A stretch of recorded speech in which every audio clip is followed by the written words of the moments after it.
Hello everyone, कैसे हो आप सब लोग। आज कई दिनों के बाद मिलना हुआ है। घर में एक प्रोग्राम था तो थोड़ा बिजी रहा मैं, और अब आपको लगातार वीडियोस मिलेंगी जिसमें कि हम 12th क्लास की एनसीईआरटी को लाइन टू लाइन एक्सप्लेनेशन के साथ वर्ड टू वर्ड पढ़ रहे हैं। मैं आपको ये बता रहा हूँ कि कहाँ कंसेप्ट है, क्या कंसेप्ट है वो भी समझा रहा हूँ, साथ ही साथ नीट क्या कहाँ से पूछेगा ये भी पढ़ा रहा हूँ। मार्क करते हुए, हाईलाइट करते हुए, समझते हुए जाएंगे एनसीईआरटी को। ये ध्यान रखना, इससे अच्छी वीडियो आपको नहीं मिलेगी अगर आपने वीडियो देखना शुरू कर चुके हो तो। ये ध्यान रखना, ठीक है ना। तो आपको ज़रूर चीज़ें मिल रही होंगी यूट्यूब पर आप अगर इसे देखोगे तो आपको लगेगा कि हाँ ये पेपर में आएगा, यही हमें जानना है। और आपको जानना भी यही है, क्योंकि पेपर कहाँ से पूछते हैं वो मेरे को पता है। तो वो यहाँ से पूछेंगे, कहाँ से पूछेंगे मैं आपको बता रहा हूँ, ठीक है। तो करते हैं इस वीडियो को शुरू। ज़्यादा बातें नहीं करते हैं, बहुत दिनों की वीडियो बनाई नहीं थी, 3-4 दिन हो गए, तो अभी हम लगातार वीडियो बनाएंगे। तो चैप्टर है हमारा in principle of inheritance and variation. इस चैप्टर में अब ध्यान रखोगे, क्रोसिस वाला पार्ट है, एक आधा सवाल वहाँ से आ जाता है, और डिजीज़ वाले पार्ट हैं उसमें से सवाल आ जाता है, ज़रूर कहीं ना कहीं फंस जाता है। ये इंपॉर्टेंट चैप्टर है, तो थोड़ा ध्यान से आप इस वीडियो को देखेंगे। बाकी 11th क्लास की वीडियोस भी इसी चैनल पर आ रही हैं, प्लेलिस्ट मिलेगी आपको, वहाँ मिल जाएंगी, लगातार आ रही है। क्वेश्चंस PYQ सब हो रहा है। तो करते हैं इस वीडियो को शुरू। देखो जी, इससे पहले वाली वीडियो में हमने इसको समझा था। अगर आपने नहीं देखी है वो वीडियो तो आप जल्दी से जा करके प्लेलिस्ट वाले सेक्शन में आपको एनसीईआरटी की प्लेलिस्ट मिल जाएगी, वहाँ पर मिलेगी वीडियो, देखो। तो हमने पढ़ा था पहले क्रॉसेस कैसे होता है, मोनोहाइब्रिड क्रॉस कैसे होते हैं, ये सब समझा था। अभी हम पढ़ेंगे लॉ ऑफ डोमिनेंस। इसके बारे में 2 लाइनें यहाँ लिखी हुई हैं, तो उसको हम समझेंगे। लिखा है कि characters are controlled by discrete units called factors. जो कैरेक्टर्स हैं वो किससे ये हम पीछे समझ चुके थे कि कैरेक्टर्स जो है वो आपके फैक्टर्स से कंट्रोल होते हैं। आज की तारीख में आपको पता है कि जो फैक्टर्स होते हैं वो आपके क्या होते हैं, फैक्टर्स आपके जीन होते हैं, समझ रहे हो। मतलब आज की तारीख में जो फैक्टर्स हैं वो क्या हैं, जीन्स हैं। देखो, तो यहाँ लिखा है कि characters are controlled by the discrete units called factors. फिर लिखा है फैक्टर्स ऑकर्स इन पेयर्स। तो फैक्टर जो है वो आपके पेयर्स में होते हैं, ये भी ध्यान रखना है। आपको पता है कि जैसे होमोलोगस क्रोमोसोम्स होते हैं, उन पर जो जीन लगे होते हैं वो आपके किस में होते हैं, पेयर्स में होते हैं। फिर लिखा है कि in a dissimilar pair of factors one member of the pair dominates and other recessive. तो आपको पता है कि एक डोमिनेट करता है और एक रिसेसिव होता है। तो इसी को ही लॉ ऑफ डोमिनेंस कहते हैं कि जब आप 2 कंट्रास्टिंग पेयर ऑफ कैरेक्टर्स वाले प्लांट या जो भी ऑर्गेनिज्म है उसमें क्रॉस कराते हो तो आपको F1 जनरेशन में उनमें से एक देखने को मिलता है। जो आपको देखने को मिलता है, यानी जो कैरेक्टर एक्सप्रेस हो रहा है वो आपका डोमिनेंट है, और जो एक्सप्रेस नहीं हो रहा है वो आपका रिसेसिव कैरेक्टर होगा। गॉट इट, ध्यान रखना। इनका है कि the law of dominance is used to explain the expression of only one the parental characters in a monohybrid cross in the F1 and the expression of both in the F2। It also explain the proportion of 3:1 obtained at the F2। तो आपने देखा था कि F2 में आपको 3:1 ratio देखने को मिला था, ठीक है बाबू। चलो, यहाँ लिखा है लॉ ऑफ सेग्रीगेशन। तो दूसरा लॉ है आपका सेग्रीगेशन का, ये भी मैंने समझाया था। ये भी आपका मोनोहाइब्रिड क्रॉस पर ही आधारित है, तो मैंने अच्छे समझाया था। उस वीडियो को जरूर देख लेना, इससे पहले वाली को, तब आपको ये सही समझ में आएगा। लिखा है this law is based on the fact that the allele do not show any blending. इसमें इंपॉर्टेंट लाइन ना यही है, ये बहुत इंपॉर्टेंट लाइन है, आप ध्यान रखना कि जो एलील्स होते हैं they do not gate blend. Allele blend नहीं होते, मिक्स नहीं होते। जो आप प्रोडक्ट देखते हो सिंगल एलील की होती है, मतलब जो एक्सप्रेशन दे रहा है उसका कैरेक्टर होता है।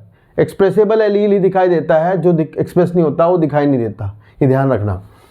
And that both the characters are recovered as such in the F2 generation, though one of these is not seen in the F1 stage. उनमें से एक यद्यपि F1 में दिखाई नहीं दिया था, पर फिर भी वो दोबारा F2 में दिखा। दो the parents contain 2 allele during gamete formation, the factor और द एलील और pair of segregate from each other. जो फैक्टर्स है वो एक दूसरे से सेग्रीगेट हुए, अलग हुए, and such that a gamete receives only one of the 2 factor. एक गैमेट जो है वो उनमें से एक ही फैक्टर लेता है। मतलब जैसे अगर कैपिटल T स्मॉल t है, तो जब गैमेट बनेगा तो इसमें 50% चांस है कि गैमेट में कैपिटल T आएगा, 50% चांस है कि गैमेट में स्मॉल t आएगा। यानी कि जो गैमेट्स है वो प्योर होते हैं। तो ध्यान रखना, इसका नाम जो है law of purity of gametes भी है। यानी गैमेट जो है वो आपके प्योर होते हैं, एक दूसरे में मिक्स नहीं होते, ब्लेंड नहीं होते।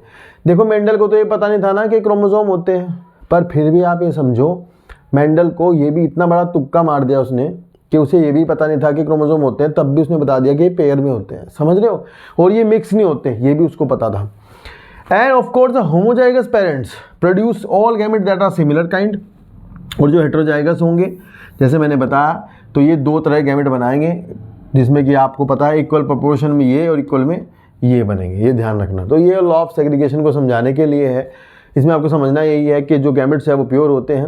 गैमेट जब बनते हैं तो 50% चांस होता है गैमेट बनने का अगर हेटेरोजाइगस फॉर्म है तो, और इन गैमेट जो है वो सेपरेट होते हैं, सेग्रीगेट होते हैं, ये वाली बात है, ठीक है। चलो नेक्स्ट है इनकम्प्लीट डोमिनेंस। तो ये इनकम्प्लीट डोमिनेंस जो है किस पर आधारित है और इसमें है क्या, एक्चुअली ये नॉन मेंडेलियन जेनेटिक्स का हिस्सा है। तो नॉन मेंडेलियन जेनेटिक्स में ही आता है, इसको आप ध्यान से देखेंगे।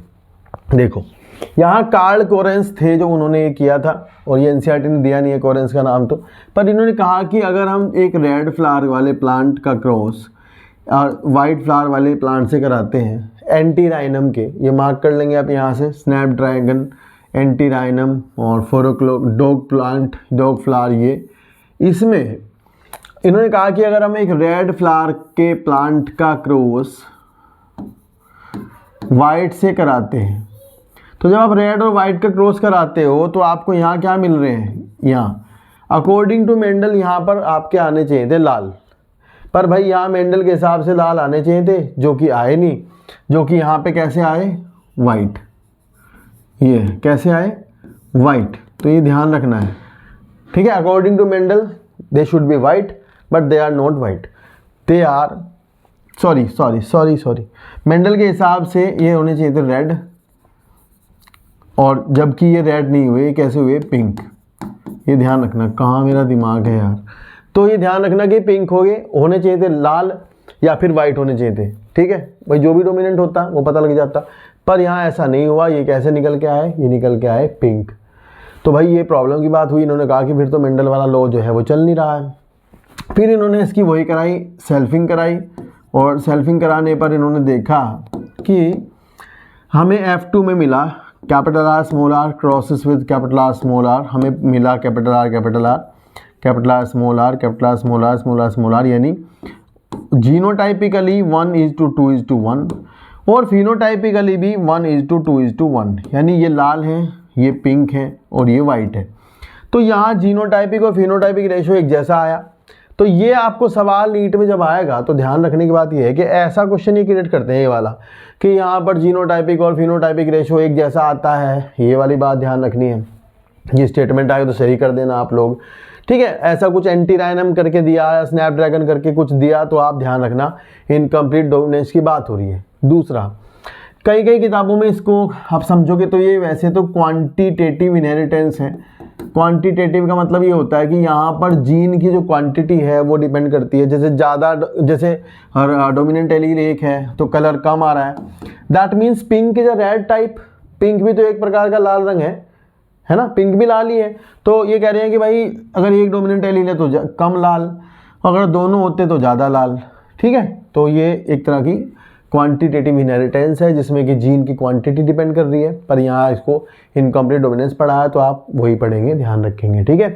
दूसरा, अगर आपको कहीं भी किसी भी तरह के सवाल में कुछ भी हो और अगर आपको जो दे रखा है उसमें से अगर आपको ये कहा कि हमें F1 में ये प्राप्त हुआ और वो इन बिटवीन हुआ, मतलब दोनों के बीच का हुआ, अगर दोनों के बीच का हुआ जो आपके ऊपर दे रखे थे, तो समझ लेना कि ये इनकम्प्लीट डोमिनेंस का एग्जाम्पल है। समझ गए ये वाली बात, एक बार पढ़ लो ढंग से। When experiment on P were repeated using other traits in other plant, it was found that sometime the F1 had a phenotype that did not resemble either the two parents and was in between। ये word आप in between को ध्यान रखेंगे, इस पर सवाल आते हैं बहुत ज़्यादा। The inheritance of flower color in the dog flower, snapdragon, antirrhinum species is a good example of to understand incomplete dominance. In a cross between true breeding red flower and a true breeding white flower, small r, their F1 is pink। F1 कैसा आ गया, pink आ गया। जब F1 को self pollinate किया तो हमें 1:2:1 का ratio देखने को मिला, जो कि आपका फिनोटाइपिकली भी वही था और जीनोटाइपिकली भी वही था, ध्यान रखना। Here the genotype ratio were exactly what we expect in the Mendelian monohybrid cross, but the phenotype ratio had changed from the 3:1 dominant 3:1 तो आया नहीं, यहाँ 1:2:1 आया। इसका मतलब ये भी है कि R जो है R was not completely dominant over the small r। R पूरी तरह से small r पर dominant नहीं है, and this made it possible to distinguish capital R small r as pink from capital R and small R, ठीक है। तो ये तो बहुत सिंपल सी बात है। आप इस तरह के सवाल अगर करोगे तो आपको प्रैक्टिस हो जाएगी और ये मिल जाएगा आसानी से, हो भी जाएगा आपसे आसानी से, ठीक है। इन तीनों को मार्क कर लेना, इस पर सवाल क्रिएट होगा, बढ़िया सवाल। नेक्स्ट है explanation of the concept of dominance. तो कॉन्सेप्ट ऑफ डोमिनेंस को आपको समझना है तो मैं थोड़ी सी बात आपको समझाऊंगा जिससे कि जल्दी से आपका काम हो जाएगा। देखो यार, ऐसा है, मान लो यहाँ इन्होंने नीचे समझाया भी हुआ है ऐसा ही कि मान लो ये कोई सबस्ट्रेट है, सबस्ट्रेट है ये कोई, ये सबस्ट्रेट मान लो वाइट कलर का है, मैं ऐसे समझाने की कोशिश करता हूँ, ठीक है। और ये इसके ऊपर एक एंजाइम काम करता है और ये एंजाइम इसे रेड कलर में कन्वर्ट कर देता है, ठीक है। ऐसे हम समझ लेते हैं, इससे काफ़ी कुछ क्लियर होगा। अब एंजाइम किसका बना होता है, सबको पता है कि enzyme are proteins, mostly protein होगी तो उसके लिए जीन होगी। इसका मतलब यहाँ डीएनए में कोई जीन होगी और जो उसके क्रोमोसोम है वहाँ पर कोई जीन होगी और वो जीन जो है इस एंजाइम को बनाती होगी, है ना बाबू। तो जीन जेनेटिक कॉन्स्टिट्यूशन अगर ऐसा है, मान लो हम कह रहे हैं कैपिटल आर है, ऐसा है, तो दोनों डोमिनेंट एलील हैं and they are working together, तो जिसकी वजह से आपका कलर जो है वो लाल हो जा रहा है। फिर यहाँ है, अगर मान लो कंडीशन ऐसी है, इसी ऊपर वाले एग्जाम्पल को लेके बता रहा हूँ, ठीक है, जिस इसमें ऐसा हुआ है, तो यहाँ पर अगर ऐसा है, मान लो ये कैपिटल टी स्मॉल टी होता और ये तो टॉल होता, तो फिर काम जो है वो पूरा हो रहा था, मतलब कैपिटल टी जो है पूरा काम कर रहा था, कैपिटल टी जो एलील है वो पूरा फंक्शन कर रहा था। लेकिन यहाँ पर आप देख रहे हो कि कैपिटल आर स्मॉल आर में क्या हुआ था, कैपिटल आर और स्मॉल आर में कलर आ जाएगा पिंक। तब इसका मतलब ये नहीं है कि कैपिटल आर काम नहीं कर रहा है, एक्सप्रेशन नहीं दे रहा है पर कम एक्सप्रेशन दे रहा है, पर ये शायद से एक ऐसा एंजाइम बना रहा है जो कि थोड़ा लेस एफिशिएंट हो, मतलब थोड़ा कम काम करता हो, थोड़ा कम काम कर रहा है। दोनों एलील डोमिनेंट होते तो काम ज़्यादा हो जाता। तो बस यहाँ ये ध्यान रखना है कि कैरेक्टर अभी भी इसमें भी इसी बात पर डिपेंड करता है कि एलील फंक्शनिंग है या नहीं है। अब एलील फंक्शनिंग होने का मतलब ये है कि एलील जो है that is a gene transcription translation कर रही है, प्रोटीन बन रही है कि नहीं बन रही है, समझ रहे हो।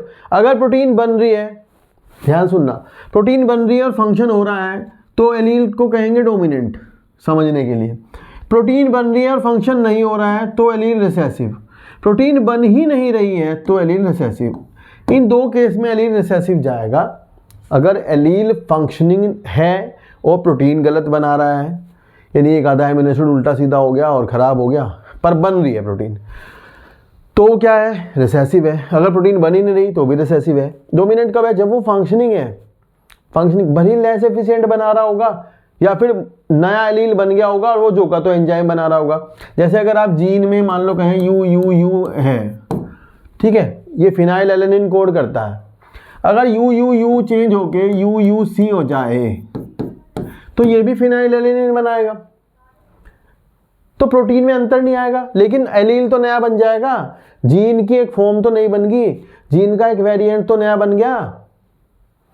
तो जब जीन का एक नया वेरिएंट बन गया तो वो क्या है, एक नया एलील, लेकिन वो भी डोमिनेंट है, वो भी नॉर्मल काम कर रहा है पहले की तरह ही। तो जब मॉडिफाइड एलील बनते हैं, जब नए जीन एक एलील बनाती है, बनते होंगे नेचर में, तो डिपेंड करता है कि वो कैसे बन रहे हैं। या तो भाई वो जो का तो काम करता रहे, या फिर वो लेस एफिशिएंट हो जाए, या फिर फंक्शन कर रहा हो और प्रोटीन काम ना कर रही हो, ख़राब प्रोटीन बनी हो तो वो रेसेसिव हो जाएगा। फंक्शनिंग है तो वो डोमिनेंट हो जाएगा। डोमिनेंट में ये है कि वो थोड़ा नॉर्मल काम करेगा या फिर थोड़ा ज़्यादा कम काम करेगा पर, ठीक है, समझ रहे हो। तो छोटी बात बताते हुए कॉन्सेप्ट ऑफ डोमिनेंस को आप ऐसे समझ लो कि फंक्शनिंग एलील है, अगर मान लो एक्सप्रेसिबल है, एक्सप्रेशन हो रहा है तो वो डोमिनेंट है, एक्सप्रेशन करता है और प्रोटीन खराब बनाता है तो वो रिसेसिव है, नहीं बनाता तो भी रिसेसिव है। लिखा है कि what exactly is dominance and why are some alleles dominant some recessive. To tackle these questions we must understand what a gene does. Gene करती क्या है? A gene, as you know, by now, contain the information to express a particular trait.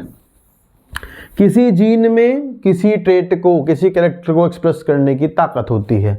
In a diploid organism, एक diploid organism में there are 2 copies of each gene, 2 copy होती है। Homologous chromosome आपको पता है उनमें पाई जाती हैं as a pair of allele. Now these 2 allele need not always be identical. ये दोनों एलील जरूरी नहीं है कि ये आइडेंटिकल होंगे, एक काम करता हो एक ना करता हो। They could be heterozygous as in the heterozygote, one of the them may be different due to some changes that it has undergone. यानी कि जो रिसेसिव एलील जिसे आप मान रहे हो उसमें कोई चेंज हो गया होगा, कोई प्रॉब्लम होगी, म्यूटेशन हो गया होगा, चेंज हो गया हो, जिसकी वजह से वो मॉडिफाइड हो जाता है। और जो मॉडिफाइड होने के बाद इन्फॉर्मेशन है उसके अंदर, शायद से वो इन्फॉर्मेशन भी बदल जाए, शायद से इन्फॉर्मेशन कुछ और हो जाए, या फिर वो हो कुछ इन्फॉर्मेशन वो काम ना करती हो। तो वो क्या नहीं करता होगा भाई, या तो वो इन्फॉर्मेशन होने के बाद ऐसा हो जाए कि वो नॉर्मल प्रोडक्ट बनाता रहे, या फिर वो एंजाइम बना रहा है तो लेस एफिशिएंट एंजाइम बना रहा होगा, या फिर वो नॉन फंक्शनल होगा, या फिर वो नो एंजाइम एट ऑल। तो ये दोनों केस में रिसेसिव कंडीशन है, ये डोमिनेंट है। डोमिनेंट मतलब फंक्शनल, और रिसेसिव मतलब जो काम नहीं करता है या करता है तो गलत काम करता है। ठीक है, मतलब ओवरऑल काम नहीं होता, ये ध्यान रखना। And let us take an example of a gene that contain the information for producing an enzyme. Now there are 2 copies of this gene, the 2 allelic forms. Let us assume as in more common that the normal allele produces the normal enzyme that is needed for the transformation of a substrate S. There theoretically the modified allele could be responsible for the modified allele, यानी जो नए allele बनते हैं nature में DNA में change होने के कारण, तो वो कुछ भी कर सकते हैं, या तो ऐसा हो या ऐसा काम होता हो, या ना या फिर ये होता हो। ठीक है, आगे इन्होंने इसकी एक्सप्लेनेशन दी है। यहाँ लिखा है इन द फर्स्ट केस, पहला केस जहाँ नॉर्मल है या फिर लेस एफिशिएंट है। In the first case the modified allele is equivalent to the unmodified allele. Modified allele जो है वो अनमोडिफाइड एलील के इक्वल होगा। भाई बदला हो एलील या ना बदला हो, क्या फ़र्क पड़ता है? It will produce the same phenotype trait. समझ रहे? जैसे यू से यू सी हो जाए तो फर्क कुछ पड़ेगा नहीं, वही फिनाइलएलानाइन पहले बन रहा था वही अब बन रहा है। And it result in the transformation of substrate S. Such equivalent allele pairs are very common, but if the allele produces a non functional enzyme or no enzyme, the phenotype may be affected. The phenotype trait will only be dependent on the functioning allele. जो allele अगर मान लो capital T small T है, तो इसमें functioning allele कौन सा है? कैपिटल टी है, तो कैपिटल टी पे डिपेंड करेगा कैरेक्टर। तो कह रहे हैं फंक्शनिंग जो है वो अनमोडिफाइड एलील पर डिपेंड करेगी कि काम क्या हो रहा है। समझ रहे हो? And the unmodified functioning allele which represent the original phenotype is the dominant allele, and the modified allele is generally the recessive allele. तो मॉडिफाइड एलील जनरली क्या है? वो है आपका recessive allele. Hence in the example about the recessive trait is seen due to the non-functional enzyme or because of no enzyme। तो recessive जो होगा या तो नॉन फंक्शनल एंजाइम है या फिर एंजाइम है ही नहीं, ये ध्यान रखना। ठीक है बाबू, समझ आ गया होगा आपको, ये थोड़ी सी बात थी। नेक्स्ट है कोडोमिनेंस। अब आप समझो कोडोमिनेंस क्या है। देखो मान लो ये क्रोमोसोम पेयर है, ठीक है। अब मान लो यहाँ पर इस लोकस पर यहाँ कोई जीन है, ऐसे मान लेते हैं हम कैपिटल एम, ठीक है, और ये कुछ करता है फंक्शन, इसी का ही दूसरा एलील है कैपिटल एन, वो भी यहाँ प्रेजेंट है, ठीक है। और तो उससे कुछ बनता होगा कलर, इससे मान लो इससे भी कुछ कलर बनता है, इससे भी बनता है, और ये एक ही कैरेक्टर का जीन है। यहाँ पे एक कंडीशन ये हो सकती है कि दोनों पे एम एम हो, एक कंडीशन होगी दोनों पे एन एन हो, एक कंडीशन ये होगी हेट्रोजाइगस, ठीक है। मैं आपको बता दूं, अगर ये जीन किसी कैरेक्टर का है, वो इस कंडीशन में भी वो काम हो रहा है। मान लो इस कंडीशन में वो ब्लैक कलर दे रहा है, कोई जेनेटिक कॉन्स्टिट्यूशन किसी चीज़ का, और इसमें दे रहा है रेड कलर, ठीक है। ये ध्यान रखना, ध्यान से सुनना, इसमें दे रहा है रेड कलर। तब अगर ये दोनों एलील यहाँ साथ में आ जाते हैं तो तुम्हारे हिसाब से कौन सा रंग आएगा? कोई भी भाई, या तो in between two incomplete dominance हो जाए, कुछ हो जाए, या फिर कोई भी कलर इन दोनों में से। लेकिन अगर ये दोनों ही एलील फंक्शनल हो जाए तो फिर ये कहीं ऐसा होगा कि कहीं कोई ब्लैक बनाएगा और कहीं कोई बनाएगा रेड, ठीक है। तो ये दोनों कलर आएंगे। दोनों कलर क्यों आएंगे? क्योंकि दोनों ही एलील फंक्शनिंग है।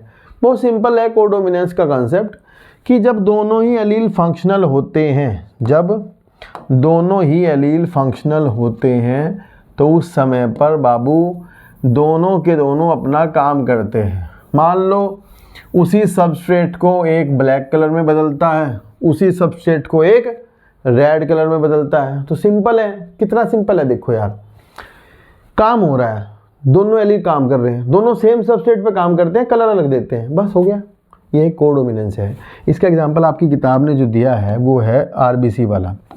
देखो मैं बता दूं, आरबीसी की सरफेस पर जो मेम्ब्रेन है बाबू, इस मेम्ब्रेन पर कार्बोहाइड्रेट होते हैं, आपको पता है ना, मेम्ब्रेन में कार्बोहाइड्रेट होते हैं, बाहर लगे हुए शुगर्स होते हैं, ओलिगोसेक्राइड्स होते हैं। तो यहाँ ओलिगोसेक्राइड्स की एक चेन होती है लगी हुई, यहाँ मान लो, ठीक है, यहाँ पे, ठीक है। ये तो एक ना नॉर्मल चेन होती है, पूरा ज़्यादा जानेंगे नहीं तो कम जानो। कार्बोहाइड्रेट की चेन है छोटी सी यहाँ पर। इस चेन में यहाँ एक मान लो शुगर है, एक्स की जगह पे कोई शुगर होगी। तो अगर ये ए ब्लड ग्रुप वाली आरबीसी है तो इसके एक्स की जगह पर कुछ है, कोई शुगर है, ठीक है, एन-एसिटाइल ग्लूकोसिन मान लो, ठीक है। और यहाँ अगर मान लोगे तो इसकी जगह मान लो गैलेक्टोज है, ये एक्स की जगह पे, ये बी ब्लड ग्रुप बनाता है। तो इन दोनों में क्या कितना अंतर है? बस देखो क्या अंतर है, एक शुगर बस यहाँ पर एक शुगर बदली हुई है, क्योंकि इस शुगर को बनाने वाले लगवाने वाला जो एंजाइम का जीन है, उस जीन में मॉडिफिकेशन होकर के एक नया एलील बन जाता है।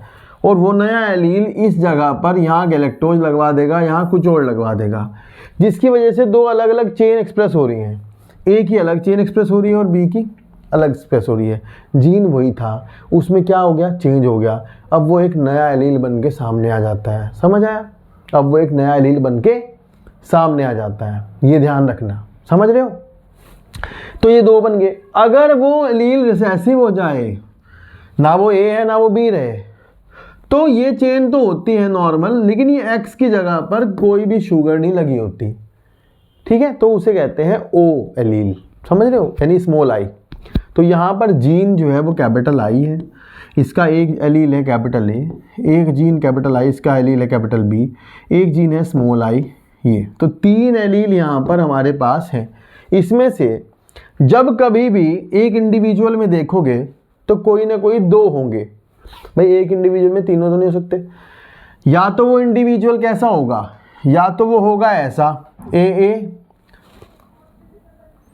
या तो वो कैसा होगा, या तो वो होगा ऐसा A B B A B A O B O बस, या फिर आप इसे लिख दो बी ए, ये तो एक ही बात हुई, बी ए लिख दो चाहे ए बी लिख दो।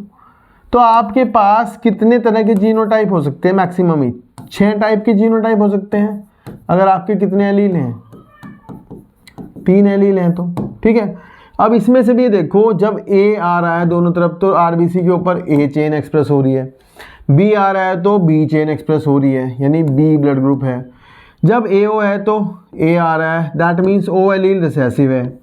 बी है तो बी आ रहा है, that means O allele recessive है, बी डोमिनेंट है। पर जब ये दोनों इकट्ठे आते हैं तो आरबीसी की सरफेस पर ए और बी दोनों टाइप की शुगर्स देखने को मिलती हैं। समझ आया? दोनों देखने को मिलती हैं। सिंपल है, बहुत जल्दी समझ में आ गया होगा। तो इस कंडीशन कहते हैं कोडोमिनेंस। जब दो फंक्शनिंग एलील फंक्शनल एलील एक साथ आ जाएं एक लोकस पर, होमोलोगस क्रोमोसोम्स पर, तो दोनों अपना अपना फंक्शन करते हैं, जो कि कोडोमिनेंस कहलाता है।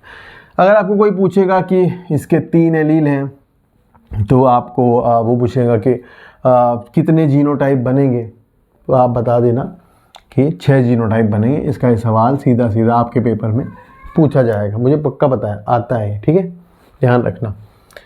चलिए जी देखो नेक्स्ट, इसका फॉर्मूला भी है n × n+1/2, यानी कि 3 × 4/2 12/2 यानी 6। तो अगर आपको कोई पूछे कि 10 एलील हैं, कितने जीनोटाइप बनेंगे, संभावना क्या है, तो आप ये फॉर्मूला लगा देना, आ जाएगा आंसर। ठीक है, चलो पढ़ो। लिखा है till now we were discussing crosses where the F1 resemble either the two parents dominance or was in between in complete dominance, but in the case of codominance the F1 generation resemble both parents. A good example is different type of red blood cells that determine ABO blood grouping in human beings. ABO blood grouping are controlled by the gene I. ये है gene, क्या है, I है। इसमें होता क्या है, इसमें ये होता है कि the plasma membrane of the red blood cells has sugar polymers that protrude from its surface and the kind of sugar is controlled by the gene. तो उस शुगर को कौन सी शुगर लगेगी, इसको कोई जीन कंट्रोल करती है। The gene I has 3 alleles, capital I A, capital I B, small I, and the alleles I A I B produces a slightly different form of the sugar while allele I does not produce any sugar. तो जब small I होगा तो कोई sugar नहीं बनती, यानी वो last वाली शुगर नहीं लगेगी जो एक्स पे मैंने बताई है वो, बाकी की चेन होती है। ठीक है, ध्यान रखना है। Because humans are diploid organism each person possess any 2, ये ध्यान रखना कि एक समय में एक इंडिविजुअल में 2 से ज़्यादा एलील्स नहीं हो सकते, ये ध्यान रखोगे। And 3 I genes alleles I A I B are completely dominant over the one another, sorry small I, in other words I A and small I are present only I A, यानी I A expression करता है क्योंकि small I जो है वो recessive है, वो कोई शुगर नहीं बनाता। अगर आई बी आई है तो आई बी एक्सप्रेस करेगा, लेकिन अगर आई ए और आई बी है तो ध्यान रखना है कि दोनों अपनी अपनी टाइप की शुगर को बनाएंगे, ये इंपॉर्टेंट बात है। And this is because of the codominance, hence red blood cells have both A and B type of sugars. Red blood cells जो है वो दोनों तरह शुगर बनाते हैं, ए भी बनाते हैं और बी भी बनाते हैं, ध्यान रखने से मार्क कर लेना आप। ठीक है, since there are 3 different allele there are 6, ये फिर से सवाल है, मार्क कर लेना। 6 आपके कॉम्बिनेशन बनेंगे जो कि आपके 3 एलील की वजह से होंगे, और जीनोटाइप आपको पता लग गया 6 के 6, नीचे टेबल है किताब में, वो आप देख लेना ध्यान से। फिनोटाइप्स आपको पता है, ए फिनोटाइप, बी और ओ। फिनोटाइप बनेंगे 4 फिनोटाइप है, ए बी और ओ। ठीक है, ये ध्यान रखना। फिर लिखा है यहाँ पर कि ये केस मल्टीपल एलिलिज्म का भी है, ध्यान से सवाल पूछेंगे। जो A B O blood grouping system है वो डोमिनेंस भी दिखाता है, मल्टीपल एलिलिज्म भी दिखाता है और कोडोमिनेंस भी दिखाता है, ये ध्यान रखना। तो लिखा है कि do you realise that the example of A B O blood grouping also provide a good example of multiple allele. Yes, जब किसी में कहीं पर भी आप देखोगे मोर देन 2 से ज़्यादा एलील अगर किसी के होते हैं, जब वो एक ही कैरेक्टर कंट्रोल कर रहे होते हैं, तो भैया ध्यान रखेंगे कंडीशन जो है वो मल्टीपल एलिलिज्म कहलाती है। समझ आया, मल्टीपल एलिलिज्म कहलाती है। जब किसी के, ये लाइन मार्क कर लेंगे पूरी की पूरी, 3 alleles governing the same character, that's why the A B O blood grouping is a multiple allele character. ठीक है, ध्यान रखना। चलो नेक्स्ट एक छोटा सा पैराग्राफ है बच्चों, ये वाला। इस पैराग्राफ में मैं बता दूं आपको, ये पैराग्राफ मेरे को तो लगता नहीं, पता नहीं क्यों दिया हुआ है यहाँ पर एनसीईआरटी में, पर फिर भी दे दिया तो दे दिया, समझाना ही है।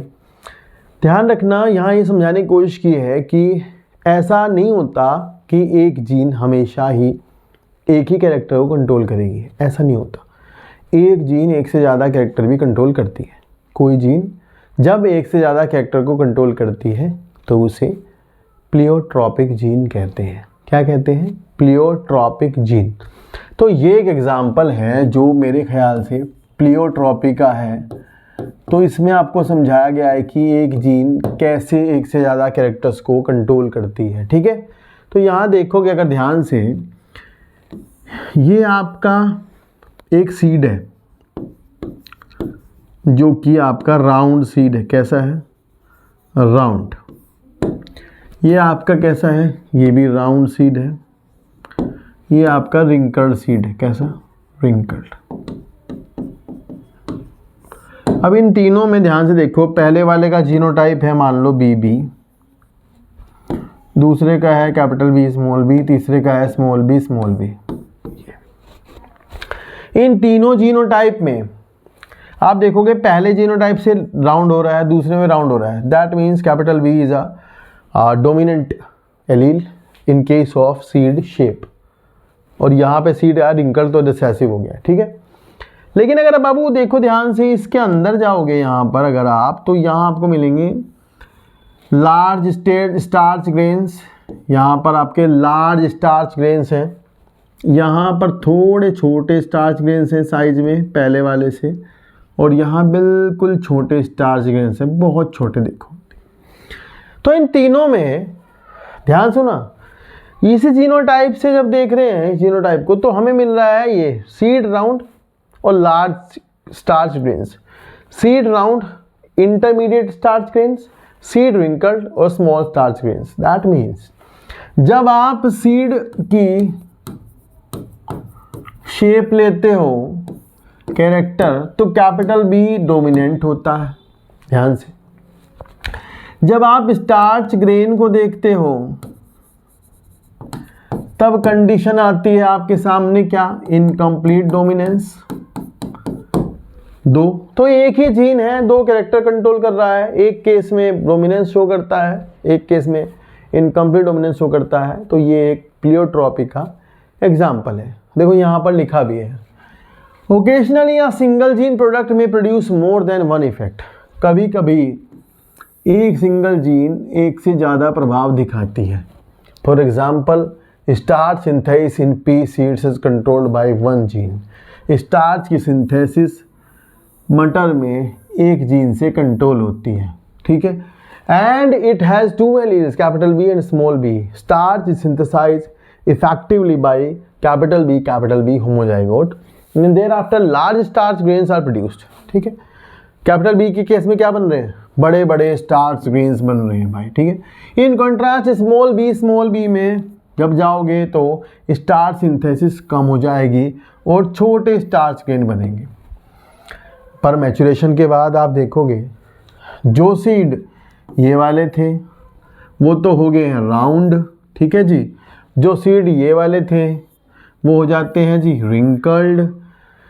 हेटेरोजाइगोट्स produce round seeds and so B seems to be the dominant allele. तो उस टाइम पर बी जो है वो आपका डोमिनेंट एलील होगा। But the starch grain produced are of intermediate size in case of capital B small B. तो ऐसे में स्टार्च ग्रेन्स कैसे होंगे, इंटरमीडिएट होंगे। तो ध्यान से स्टार्च ग्रेन के लिए ये इनकम्प्लीट डोमिनेंस शो करता है, और जबकि ये सीड की शेप के लिए डोमिनेंस शो करता है, ध्यान से।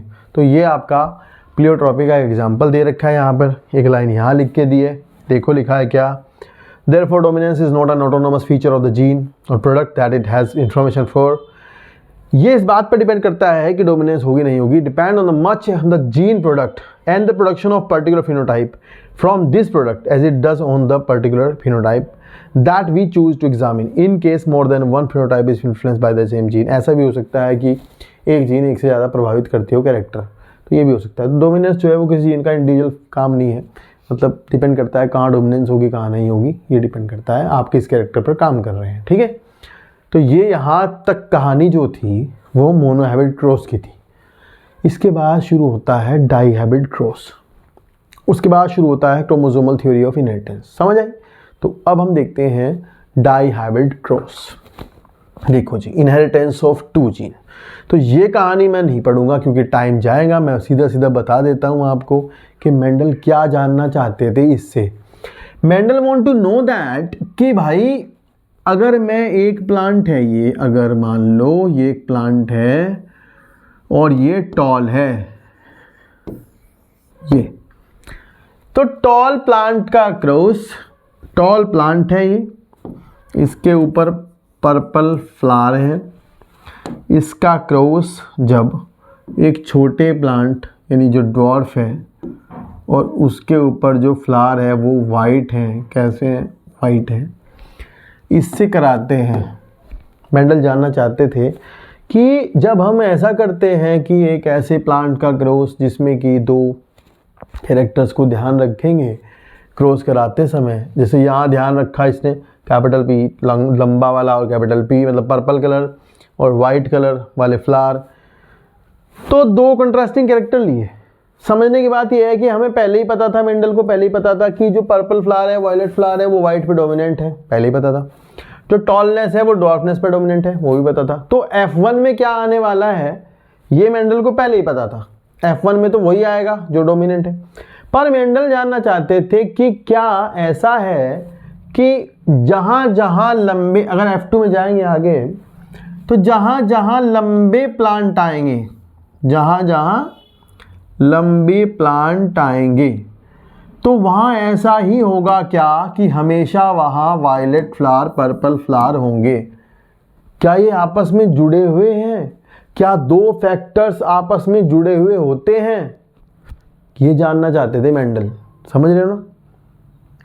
मेंडल जानना चाहते थे कि भाई दो फैक्टर आपस में तो नहीं बंधे हुए होते, कहीं ऐसा तो नहीं होता कि जुड़ जाते होंगे, चिपक जाते होंगे एक साथ, या फिर ये एक दूसरे से सेपरेट होते हैं, इंडिविजुअल मतलब अलग अलग होते हैं, ये जानना चाहते थे। तो मेंडल ने पाया कि F2 में जाकर के ड्वार्फ प्लांट के साथ भी मेंडल ने पर्पल फ्लावर को देखा। समझ आया? तो फिर मेंडल ने कहा कि लॉ ऑफ इंडिपेंडेंट असॉर्टमेंट, यानी जो फैक्टर्स होते हैं, एक कैरेक्टर के फैक्टर दूसरे कैरेक्टर के फैक्टर से इंडिपेंडेंट होते हैं, आज़ाद होते हैं, और वो किसी के साथ भी जा सकते हैं। ठीक है, जैसे कि आजकल की रिलेशनशिप्स में होता है। ठीक है, किसी की बंदी किसी के साथ, किसी की बंदी किसी के साथ जा सकती है। They are not tightly bound. ठीक है, अगर टाइटली बाउंड है तो उन्हें कहते हैं लिंक्ड। क्या कहते हैं? लिंक्ड फैक्टर्स और लिंक्ड जीन। चलिए देखो, इसको देखते हैं ध्यान से क्या करा है। तो ये वाली बात तो पढ़ेंगे नहीं, यहाँ पे आप ये देखेंगे। मैं आपको वो बना के दिखाता हूँ चेकर बोर्ड एक बार, जिससे कि आप समझ जाओगे कि क्या क्या हुआ है। थोड़ा सा है काम, उस पर ध्यान से देखना, आपके काम का है वो, फिर पढ़ेंगे इसको। यहाँ देखो उन्होंने क्या, ये जो आपकी बुक में मैं उसी को बता रहा हूँ, उससे सवाल बनाएंगे आप फिर बाद में कि भाई इन्होंने लिया ये वाला येलो राउंड लिया था। ठीक है, येलो राउंड का क्रॉस रिंकल्ड ग्रीन के साथ कराया गया। फिर आपको पता है यहाँ पर गैमेट बनती, ये सीख लो भाई, तुम्हें तो ये भी नहीं पता गैमेट कैसे बनते हैं, आधों को तो यही नहीं आता। तो गैमेट बना ले करो भाई, कम से कम गैमेट तो बना दिया करो कि भाई कैपिटल वाई था, इसमें से गैमेट बने, कैपिटल वाई आ गया आगे, यहाँ से कैपिटल आर आ गया, यानी कि गैमेट बन गया। ऐसा यही चांस बनता है और कोई चांस नहीं बनता। यहाँ भी चांस क्या बनेगा, स्मॉल वाई के साथ स्मॉल आर आएगा, इसके अलावा कोई चांस नहीं बन रहा है यहाँ गैमेट बनने का दूसरा। और इनका जो फर्टिलाइजेशन होगा उससे आपका कंडीशन बनेगी capital Y capital R small R. जैसे कि पहले ही पता था कि येलो डोमिनेंट है किसके ऊपर, ये येलो राउंड, और ग्रीन रिंकल्ड, इसमें येलो इसके ऊपर डोमिनेंट है ग्रीन के। तो यहाँ कैसे आएंगे, F1 में आएंगे येलो और राउंड। ठीक है, तो हमें क्या मिल गया, हमें मिल गया F1 में येलो राउंड, ये तो होना ही था। फिर मेंडल ने कहा इसकी सेल्फिंग कराते हैं। अब यहाँ पर मैं बता दूँ, छोटी सी गलती ना करा करो, कम से कम इतना तो ध्यान रखो, सेल्फिंग करा रहे हो तो सेल्फिंग हो रही है इनकी, दो इंडिविजुअल की। ये दो प्लांट है, एक मेल मान लो एक फीमेल। तो सबसे पहले आप इसके गैमेट बनाओगे, ये इंपॉर्टेंट बात है, ध्यान से समझ लो। इसके गैमेट बनेंगे सबसे पहले।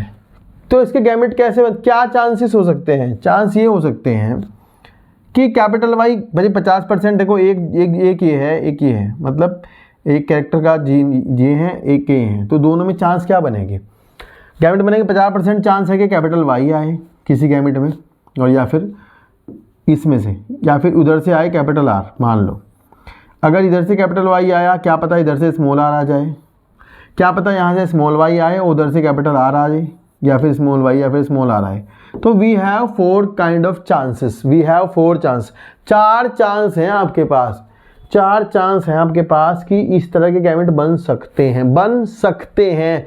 ये सारी कहानी सकते हैं पर चल रही है, ध्यान रखना। समझ रहे हो ना क्या कह रहा हूँ? ये सब कहानी गुना भाग जो हो रही है इस पे हो रही है कि बनेंगे ही, ये जरूरी नहीं है। तो जब आप एक पॉपुलेशन का क्रॉस करा रहे होते हो ना, क्योंकि डेटा मेंडल का बड़ा था, ऐसा था नहीं कि एक प्लांट को पकड़ के मेंडल ने क्रॉस करा दिया, नहीं ऐसा नहीं था, मतलब बड़ा डेटा पे काम हो रहा था। तो वहां पर इन 4 तरह के गैमेट के बनने की संभावना थी। इधर ये बन सकते हैं, यहाँ भी यही प्रकार के गैमेट बन सकते हैं। एक पॉपुलेशन का क्रॉस हो रहा है, किसी इंडिविजुअल प्लांट का नहीं हो रहा है। अगर इन दोनों में क्रॉस कराने पर इसके ऐसे गैमेट हैं तो इसके भी ऐसे गैमेट होंगे, और उससे हमें एक F2 जनरेशन प्राप्त हुई। आप किताब में देख लोगे। उस F2 जनरेशन में हमें क्या मिला, हमें मिला कि कैपिटल वाई, ध्यान से देखना, capital Y dash capital R dash. भाई यहाँ पे कुछ भी हो, हमें इससे क्या मतलब, हमें यहाँ पर 9 ऐसे इंडिविजुअल देखने को मिले। 9 आपको पता है क्रॉस में, ये जरूर ऐसे सीख लो आप, ये वाला करना। अगर आपको दूसरा देखे तो हमें ऐसा 3 जगह ऐसा देखने को मिला। यहाँ स्मॉल वाई हो कैपिटल कोई फ़र्क नहीं पड़ता, small Y capital R dash, 3 जगह हमें ऐसा देखने को मिला। स्मॉल वाई स्मॉल आर, एक जगह हमें ऐसा देखने को मिला। मतलब जो चेकर बोर्ड आपका F2 में बना उसमें 9 बार आपको ऐसा देखने को मिला कि कैपिटल वाई कैपिटल आर था, 3 बार ऐसा capital Y small Y capital R, small Y capital small R था। तो अब आपको ध्यान से देखना है इसमें कि ये कैसे होंगे, ये होंगे कैसे, येलो राउंड, ये कैसे हैं, येलो और रिंकल्ड, ये कैसे हैं, ग्रीन और राउंड, ये कैसे हैं, ग्रीन एंड रिंकल्ड। तो देखो ध्यान से एक चीज कि आपने शुरू में येलो राउंड और ग्रीन रिंकल्ड लिए थे, यानी ये दोनों पेरेंटल हैं, ये भी पेरेंटल हैं और ये भी, समझ रहे हो, ये पेरेंटल कैरेक्टर्स हुए। और हमें मिले फिर ये भी 2 ऐसे भी, यानी हमें येलो के साथ रिंकल्ड भी आया, ग्रीन के साथ राउंड भी आया। तो दीज आर रिकॉम्बिनेंट, ये क्या है, रिकॉम्बिनेंट यानी हाइब्रिड है। कैसे है, हाइब्रिड, रिकॉम्बिनेंट एंड हाइब्रिड या फिर हाइब्रिड। ये तो आप देखो हमें हाइब्रिड भी मिले। And the ratio is, phenotypic ratio is 9:3:3:1। ये फिनोटाइपिक रेशो मिला हमें 9:3:3:1। तब मेंडल ने कहा कि जब हमें ऐसा मिला कि जरूरी नहीं है कि आपने येलो के साथ राउंड लिया था हमेशा ही येलो के साथ राउंड नहीं रहेगा, तो ये इंडिपेंडेंट असोर्टमेंट को दर्शाता है, दिखाता है कि इंडिपेंडेंटली असोर्ट होते हैं फैक्टर्स एक दूसरे से। समझ आया, एक दूसरे से इंडिपेंडेंटली असोर्ट होते हैं, अलग अलग जाते हैं। ये इंपॉर्टेंट बात है बहुत ज़्यादा, ठीक है। तो ये किताब में अब लिखा है थ्योरी की फॉर्म में, और चेकर बोर्ड बनाया, आपको क्रॉस कराना तो आता ही है ना 4 बार, तो हमें ये मिलेगा इसमें पूरे में, ठीक है। We don't have that much time to make that particular checkerboard, तो उसके बाद बात की बात है। तो खैर ये समझ आया होगा आपको। अभी मैं बताऊं इसका, फिर इसका एक दूसरा तरीका है, जीनोटाइप जानने का एक सवाल आएगा पेपर में, नीट में, तो ये ध्यान से समझ लो कि पूछा जाता है कैसे। अगर आपको ये पूछ लिया कि एक F2 में इसका उससे इसका क्रॉस कराने पर हमें ये कितने रेशो में मिलेगा, इसका प्रोपोर्शन क्या होगा, तो अब आप जो है बनाने मत बैठ जाना वहाँ पे, समझ आई ना। तो आपको करना क्या है, फटाफट से देखो, मैं सिखा देता हूँ। ये देखो आप एक्चुअल में जो आप देख रहे हो ना 9:3:3:1, तो वो क्या है 3:1 इंटू 3:1, यानी 2 मोनोहाइब्रिड क्रॉस थे, उनका आपस में मल्टीप्लाई है। 3 3 जा 9, 3 1 जा 3, 3 1 जा 3 एंड 1। तो यही तो है। तो अगर आप 2 मोनोहाइब्रिड क्रॉस देखो, जैसे कि अगर मैं कहूँ कैपिटल वाई स्मॉल वाई, ये मिलेगा हमें कहाँ से, येलो वाले का मोनोहाइब्रिड क्रॉस कराया था उससे, और यहाँ कैपिटल आर स्मॉल आर, ये मिलेगा हमें दूसरे से। तो इन दोनों का आपस में क्रॉस करा के देखते हैं अगर, तो हमें क्या मिलता है, हमें मिलता है कैपिटल वाई कैपिटल आर। यहाँ देखो ये कितने होते हैं 1/4 होता है, ये कितना होता है 2/4 होता है, ये कितना होता है 1/4 होता है, ये कितना होता है 1/4, ये कितना 2/4, ये 1/4। तो अगर आप इनकी मल्टीप्लाई करोगे आपस में, तो आपको यहाँ पता क्या मिलेगा, देखो जैसे मेरे को जानना है कैपिटल आर, ये मैं कहूँ capital Y small Y capital R small R, ये मिला मुझे यहाँ, तो ये कितना होगा 2/4, 2 2 जा 4, 4/16, तो अगर आपको कोई इसका प्रोपोर्शन पूछेगा तो आप क्या बताओगे, 4/16, खत्म एकदम फटाक से। अगर आपको पूछे कोई ये यहाँ पे, यहाँ देखो क्या आएगा, यहाँ आएगा small y capital R small r। अगर कोई पूछ रहा है ये कितना आएगा तो 1/4 और 2/4 यानी कि 2/16। ये समझ रहे हो कितना आसान है ये। इसका प्रोपोर्शन पूछ लिया 2/16, फटाक से बता दोगे। अगर आपको पूछेगा ये कि स्मॉल y स्मॉल r कितना, 1/4 यानी 1/16, ये प्रोपोर्शन आएगा उसका। ये जीनोटाइप चेकर बोर्ड में एक बार आएगा, ये जीनोटाइप चेकर बोर्ड में 2 बार आएगा, ये जीनोटाइप चेकर बोर्ड में 4 बार आएगा, समझ आई।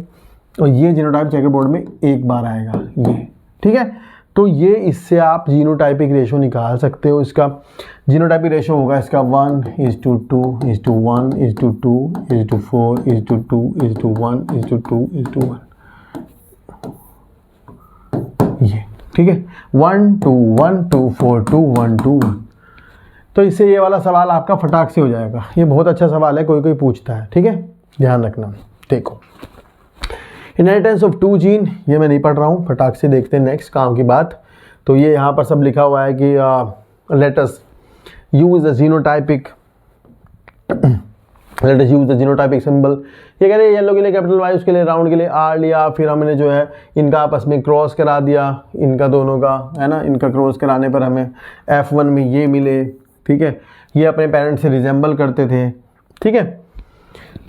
और कह रहे मेंडल ने self hybridise the F1 plant को जब सेल्फिंग कराई तो 3/4 of the F2 plant had yellow seed. मतलब टोटल में से जो 3/4 थे वो येलो थे, यानी 16 में से जितने 12 लगभग जो थे वो येलो थे। तो 16 में से 12 मतलब 3/4 येलो हो जाते हैं और 1/4 ग्रीन है। तो आपको पता है तो 3 जो है वो आपके कैसे आए, 4 जैसे हैं वो ग्रीन आए थे, 4 मतलब 1/4। तो ये ध्यान रखना, अभी देखा था आपने पीछे 4/4 आए थे ग्रीन, टोटल में से 4 ग्रीन थे, ठीक है। तो वो ये किस में आ गया, 3/4 आपके कैसे आए, F2 में येलो आए और 1/4 गए ग्रीन।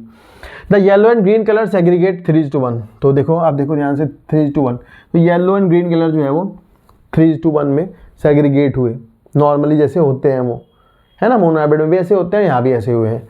और अगर आप सीड की शेप पर जाओगे तो वहाँ भी आपको 3:1 कंडीशन देखने को ही मिलेगी। बिल्कुल वैसा ही सेग्रीगेशन हुआ है जीन्स का जैसे कि मोनोहाइब्रिड क्रॉस में हुआ था।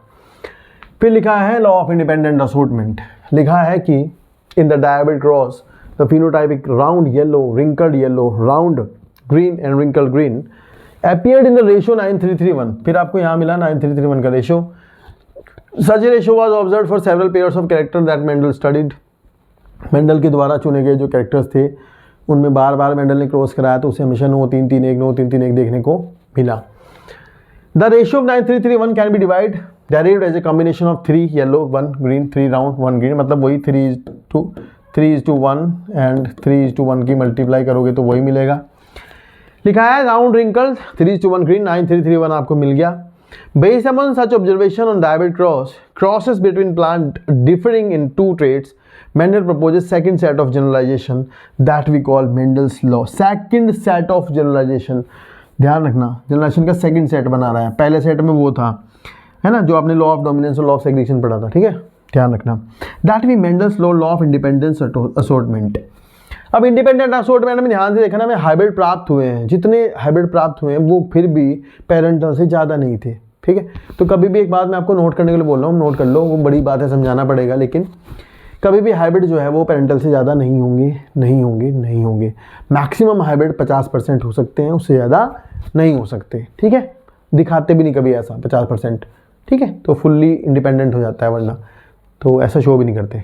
तो ध्यान रखना 50% से कम जो होंगे वो होंगे हाइब्रिड, ज़्यादा जो होंगे वो होंगे डोमिनेंट मतलब parental. The law states that when 2 pairs of traits are combined in a hybrid, segregation of one pair of characters is independent of the other pair of character। मतलब एक पेयर का segregation, भाई जैसे seed की shape थी तो seed की shape 3:1 में सेग्रीगेट हुई और जो आपका कलर था वो 3:1 में से अलग सेग्रीगेट हुआ। दोनों अलग अलग सेग्रीगेट हुए। तब जो दोनों अलग अलग सेग्रीगेट हुए तो दोनों एक दूसरे से क्या है, इसका मतलब दोनों का सेम सेग्रीगेशन हो रहा है अलग अलग, तो वो दोनों एक दूसरे से इंडिपेंडेंट हैं, अलग अलग जा सकते हैं किसी के भी साथ, ये ध्यान रखना, ठीक है बाबू। फिर लिखा है कि ओके पुनेट स्क्वायर बना है और वही सब 50% गैमेट में ए जाएगा वाई जाएगा, 50% गैमेट में चांस इसका है जाने का उसका है। तो आपको पता है कि आपके पास फिर कंडीशन क्या बनेगी, वही बनेगी। मतलब ये कह रहे गैमेट 4 तरह के बन सकते हैं, तो इसके हिसाब से गैमेट आपके 4 तरह के बनेंगे। और ये चांस है, ये कैसे बनते हैं गैमेट, ये मैं क्रोमोसोमल थ्योरी में समझाऊंगा आपको, ये कैसे गैमेट बनते हैं 4 तरह के, 4 तरह के गैमेट कैसे बन सकते हैं, क्या कंडीशंस होती हैं जिससे 4 तरह के गैमेट बन जाए। अभी हम मेंडल के हिसाब से पढ़ रहे हैं कि भाई जो चांस है वो 50% ये बनता है वाई जाएगा कैपिटल, 50% चांस है स्मॉल वाई जाएगा, 50% चांस है कैपिटल आर जाएगा, 50% स्मॉल आर जाएगा।